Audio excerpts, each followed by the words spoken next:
Minuto en toda la República Argentina. Seguimos acá en Palermo Wuhan hasta las 10. Nos queda una hora para compartir con ustedes. Y vamos a hablar un poco de lo que se vio esta semana. Una semana en la cual Milei se encontró con algunos obstáculos que no tenía previstos, pero también logró hacerse un triunfo muy importante en el Congreso de la Nación en lo que hace a la conformación de comisiones, que es el primer paso para aprobar el proyecto de DNU y también el proyecto de ley ómnibus que tiene en manos, más algunas otras desregulaciones que ya avisaron que van a estar llegando en los próximos días. A esta altura del partido queda claro que el trabajo de demolición Milei no lo está haciendo con el Banco Central, como prometía durante la campaña, sino con el Poder Legislativo, con el Congreso de la Nación. Ese fue en todo caso su primer objetivo desde el momento en el cual llegó al poder. Simbólicamente y sin ir más lejos, dio su primer discurso, su discurso de Asunción, de cara a la gente, decía él. No había mucha gente, esa es la verdad, pero sobre todo de espaldas al Congreso de la Nación, al cual de alguna manera en ese gesto le desconoció su cualidad de ámbito de representación del pueblo de la Argentina. En el Congreso están los representantes de los ciudadanos y los representantes de las provincias que componen este país. Y Milei les dio la espalda. Días más tarde publicó un decreto de necesidad y urgencia cuya longitud y magnitud son inéditas. En ese sentido hay un trabajo muy interesante del grupo El Gato y la Caja, que pueden encontrar en las redes sociales, que muestra cuán engañosas son las comparaciones con el uso de decretos por parte de otros gobiernos democráticos, tanto en su cantidad como en su calidad. Ese DNU, como advirtieron muchísimos constitucionalistas que lejos están de ser de izquierda, peronistas, populistas o nada por el estilo, de alguna manera implica la asunción de la suma del poder público, porque se arroga facultades legislativas amplias, incluso invadiendo terrenos que están vedados expresamente para ser tratados por decreto por la Constitución Nacional. El siguiente paso fue el envío del proyecto de ley ómnibus, sobre todo en lo que hace a su artículo 3º, donde dispone la delegación de una cantidad enorme de facultades extraordinarias por un periodo de 2 años, prorrogables por otros 2 a sola firma del propio mandatario. Es decir, en la práctica se estaba dando o pidiéndole al Congreso que le dé poderes extraordinarios durante todo su mandato. Y de nuevo, la comparación con las cesiones de facultades que se han hecho en otras ocasiones y con otros presidentes, da cuenta de que se trata de un proceso totalmente distinto porque no tiene ni la misma magnitud ni el mismo alcance que sus antecedentes. El jueves vimos un paso más en esa tarea de demolición, cuando con el apoyo y la complicidad de otros bloques, tanto de lo que antes era Juntos por el Cambio, como de sectores con otras posiciones, lograron imponer el reparto de las comisiones y las autoridades de las comisiones en la Cámara de Diputados, sin tener en cuenta el peso de la primera minoría, que es Unión por la Patria, que tampoco pudo hacer mucho para evitar que esto sucediera. Y esto tiene 2 aristas que dan cuenta de la gravedad. Una tiene que ver con que para una iniciativa que tiene más de 300 artículos que versan sobre más de 30 materias diferentes. El trámite elegido por las autoridades de la Cámara Baja fue girarlo a 4 comisiones solamente. A las comisiones de Presupuesto y Hacienda, Relaciones Exteriores, Asuntos Constitucionales y Legislación General. Esto implica, por ejemplo, que se pueda aprobar una cesión de facultades que permitiría el ingreso de tropas extranjeras a sola firma del presidente de la Nación, sin que esto sea evaluado ni discutido por la Comisión de Defensa. O la eliminación de la obligatoriedad de la educación después de los 9 años, a través de esta nueva palabra que se puso de moda, homeschooling, sin pasar por la Comisión de Educación. O la eliminación de la movilidad jubilatoria sin pasar por la Comisión de Previsión Social. O la transferencia de fueros judiciales sin pasar por la Comisión de Justicia, etcétera, etcétera, etcétera. Y esto implica claramente un vaciamiento de las capacidades del Poder Legislativo y de su rol como espacio o ámbito de debate. Pero además, no sé si notaron, quiénes fueron designados al frente de estas comisiones que sí se constituyeron. Por ejemplo, y de forma irregular, José Luis Espert, un hombre cuyo antecedente más cercano es haber pedido bala para otros diputados.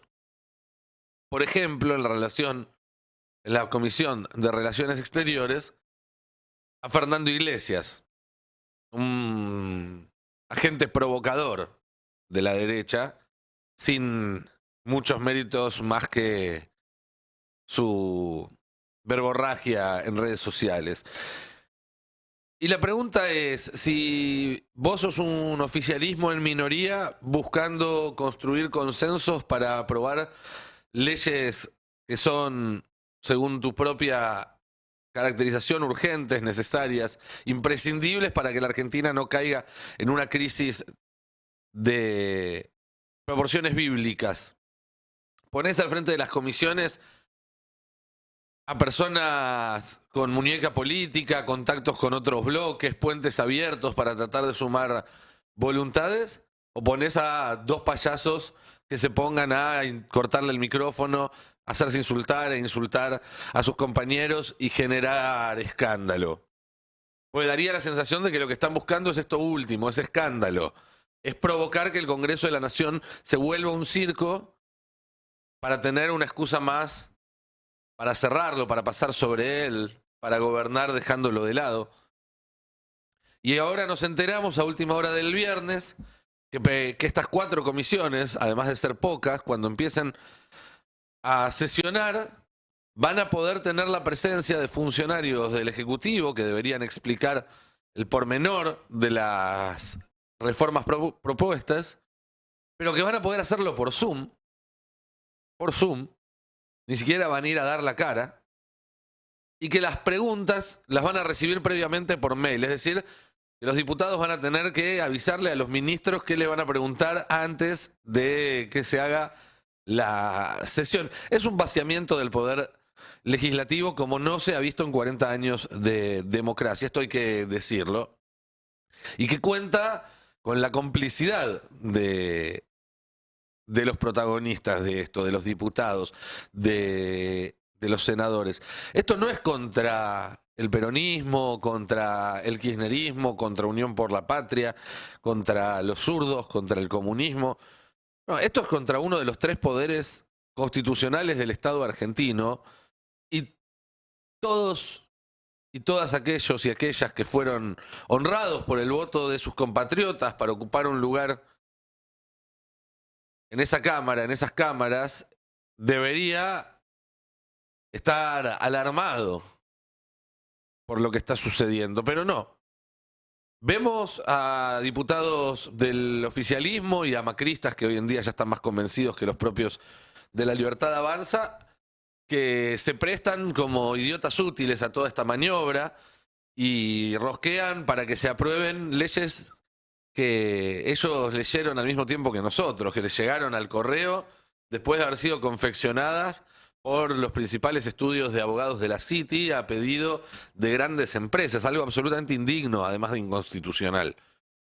Pero también los diputados de las fuerzas como los radicales, los Lilitos, los del bloque de Pichetto, que dan notas diciendo el DNU es inaceptable, esto es autoritarismo, no podemos darle poderes extraordinarios al gobierno, pero después van y se prestan a estas maniobras que no hacen otra cosa que preparar terreno, dejar el terreno fértil para cuando den el zarpazo y terminen intentando aprobar el DNU y el proyecto de ley. Es decir, si se aprueba, finalmente, aunque algunos de ellos seguramente voten en contra, bueno, van a haber permitido la composición de comisiones que hizo que eso llegara al recinto como llegue, en primer lugar. Tienen que ser también recordados como responsables de esto.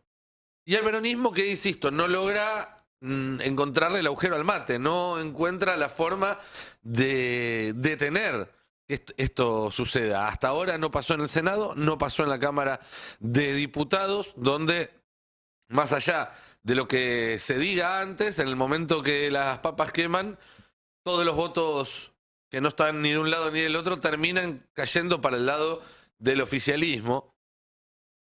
Y desde el peronismo no hay una reacción o no aparece una reacción a esto. Ojalá llegue a tiempo. Por ahora parecieran tener el mismo chip que tuvieron durante buena parte del gobierno de Alberto Fernández, ese chip de sacar un comunicado diciendo nos cagaron.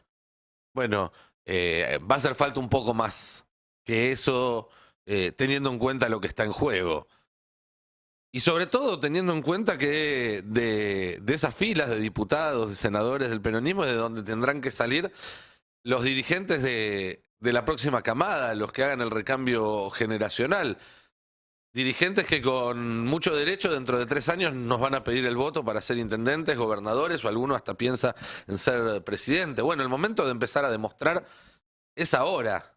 Es ahora, y si no logran articular las mayorías necesarias para frenar esto que está pasando, las iniciativas del presidente Milei, bueno, también será responsabilidad de ellos, por más que saquen un montón de comunicados diciendo que están en contra y que se oponen. Por ahora, más dolores de cabeza le está trayendo al gobierno el Poder Judicial. Una sorpresa para quienes nada esperábamos ya de los tribunales argentinos, de quienes seguimos pensando todas las cosas malas que pensamos en su momento, pero es cierto que el fuero laboral ha sido un fuero que históricamente ha sabido mantener una tradición de ponerse del lado del más débil, y en este caso lo ha hecho a través de un par de cautelares que frenaron el capítulo justamente de derechos laborales del DNU. También un fallo muy importante de la Viepico, el juez del foro contencioso administrativo, pido disculpas, que de alguna manera dio por tierra la estrategia del oficialismo, que era unificar todos los reproches al DNU en una sola causa, dentro de ese fuero que Rodolfo Barra, el procurador del Tesoro, el abogado del Estado, el nazi de Rodolfo Barra, consideraba más propicio para neutralizar cualquier intento de avanzar contra la ley. Bueno, ahora a partir del fallo de ayer florecerán 1000 flores.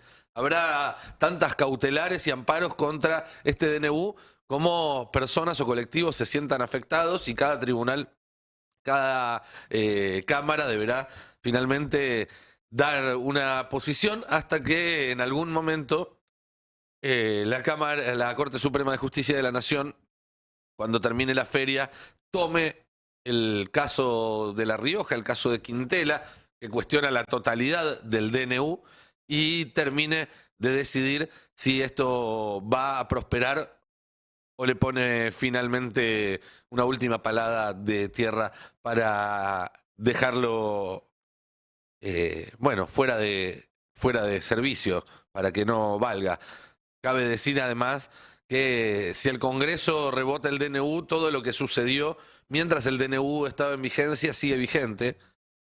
si la Corte Suprema de Justicia dice que fue inconstitucional, no por su contenido, sino por su forma, porque no existía tal necesidad y tal urgencia, o porque se arroga facultades legislativas indebidas, en ese caso, nada de lo que se haya hecho bajo su imperio será válido, sino que se retrotraerá toda la situación al 29 de diciembre, el día que entró en vigencia. ¿Qué va a hacer la Corte Suprema?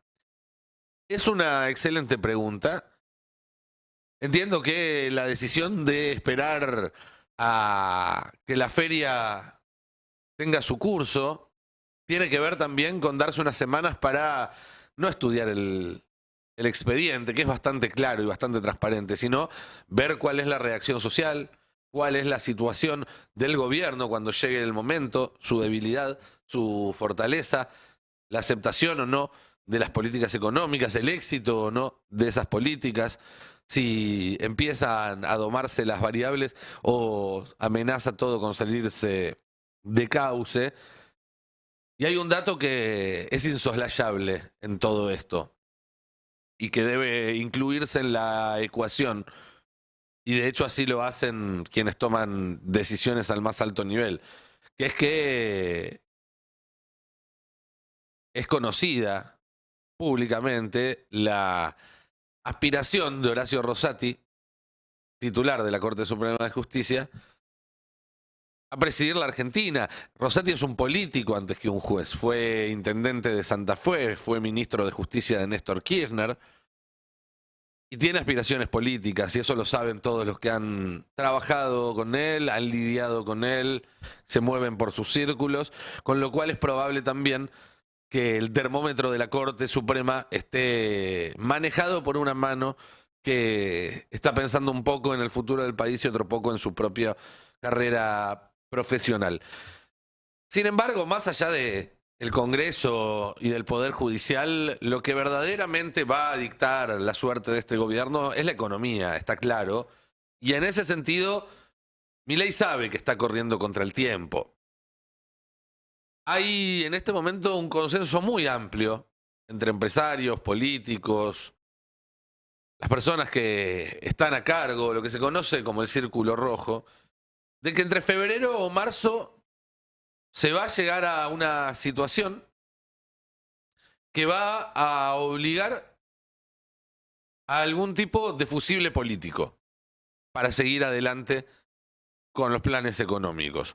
Que el nivel de vida de la población se va a ver deteriorado tanto y tan rápido, que el conflicto social con la salida de la CGT a la calle y no solamente de la CGT, bueno, que todo eso va a llevar a que en algún momento, entre el mes que viene y el que le sigue, haya que soltar una válvula para evitar que todo vuele por los aires.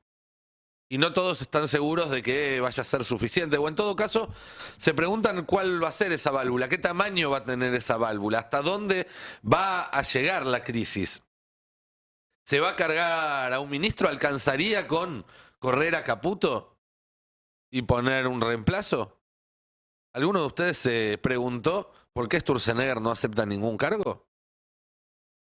La respuesta parece bastante clara. Sturzenegger, que además se fue ahora a la playa, mientras está todo el quilombo con su plan de gobierno, está esperando que se vaya Caputo para entrar él como ministro de Economía. Pero a lo mejor no alcanza con un solo cambio y tienen que volar unos cuantos, incluyendo el propio Sturzenegger, que al no tener ningún cargo también es más fácil sacarlo, es más fácil correrlo.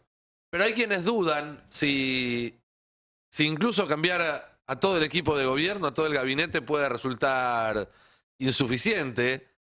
Y esto también pueda llevarse puesto al propio presidente, Javier Milei, que está cada vez más nervioso por las noticias que circulan sobre encuentros entre la vice Victoria Villarruel y Mauricio Macri.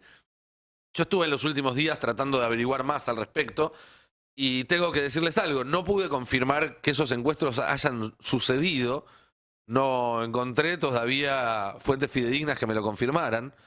Lo que sí pude confirmar es que Milei cree que sucedieron y está enojado, o está con miedo, o está con furia, o un poco de esas tres cosas, por esa entente, por esa alianza entre el expresidente y la actual vice, que de todas formas habrá que ver, en caso de que haya una crisis de esa magnitud, si puede dejar los pies afuera del agua, si puede evitar las salpicaduras o no, porque es complicado. Ella lo está intentando.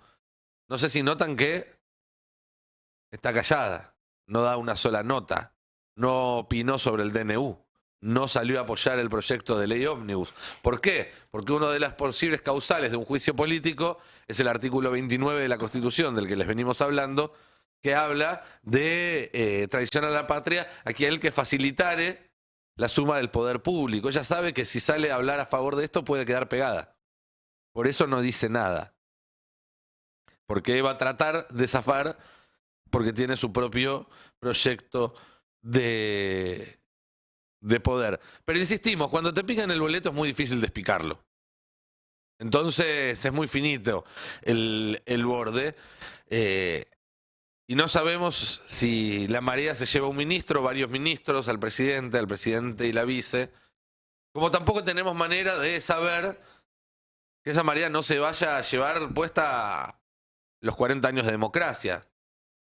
Porque lo dijimos acá, el descontento de la gente con los que gobernaban hasta hace 25 días no se fue. Y si esto termina mal antes de que algún sector político, digámosle el peronismo, digámosle el radicalismo, que no está haciendo nada para mejorar, pero bueno, el larretismo, cualquier sector político que no esté incluido, no sea percibido como parte de este experimento, si no logran restablecer un vínculo con la sociedad, si no logran restablecer la representación, entonces es probable que cuando esto se pudra, se lleve puesto todo. Porque hay algo que muchas veces se olvida, que es que el 2001 fue de la gente. El gobierno de la Rúa cayó por un desborde del descontento social, que fue transversal en términos geográficos, en términos de clase y en términos políticos. Y eso, sumado al desmanejo de la economía y de la política, hizo que de la Rúa se tenga que ir. Fue de la calle el 2001. Pero el 2002, que fue el proceso de estabilización que vino después y que hizo que después de esa crisis, un año y medio después de esa crisis, Néstor Kirchner pueda asumir y dar inicio a un proceso completamente distinto, fue de la política. El 2001 hubiera terminado muy distinto, y me animo a decir mucho peor para los argentinos, si no hubiera habido una decisión política de los dos principales líderes de ese momento, que eran Eduardo Duhalde y Raúl Alfonsín, para estabilizar, ponerle un coto y volver a institucionalizar un país que estaba al borde. Eso fue lo que permitió, insisto, que un año y medio después del que se vayan todos, haya habido un vengo a proponerles un sueño.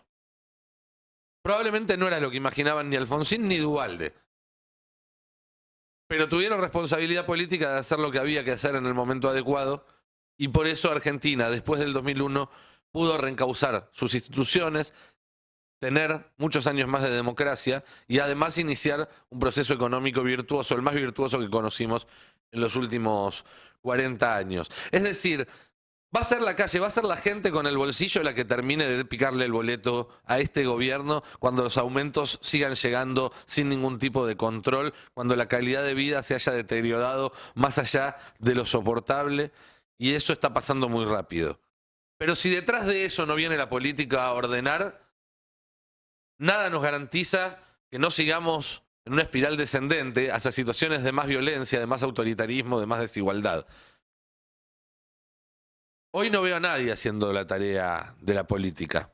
No veo a nadie tejiendo ese tipo de acuerdos.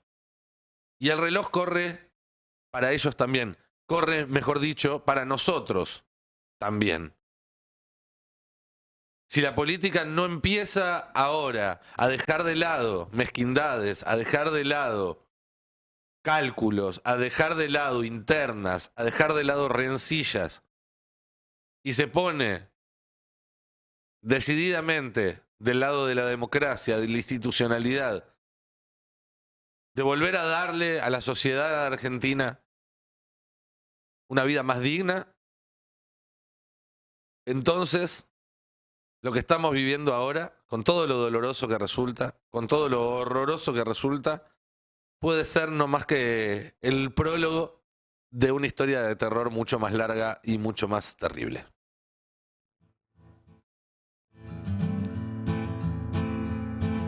Well,